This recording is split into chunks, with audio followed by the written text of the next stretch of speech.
আমার কোনো বন্ধু নেই যার কাছে আমি নিজেকে ভেঙে চুরে খুচরো পয়সার মতো জমা রাখতে পারি, যে আমাকে যত্ন করে সঞ্চয় করবে, প্রয়োজনে ফিরিয়ে দেবে এক একটা আধুলি।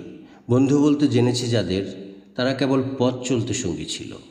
দূরের পথে ট্রেনে যেমন থাকে পাশের সিটে, গল্প হয়, আড্ডা হয়, দুবেলার লেবু চায়ের দাম মেটাতে আমি দিচ্ছি যুদ্ধ হয়।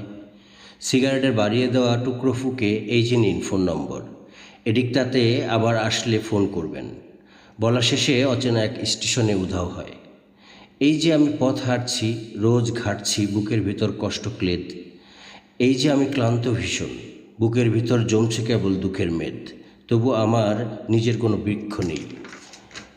প্রবল দহন দিনের শেষে যার ছায়াতে জিরবো ভেবে ফিরে আসার ইচ্ছে হয়, তেমন একটা ছায়ার মতন, আগলে রাখা মায়ের মতন আমার কোনো বন্ধু নেই।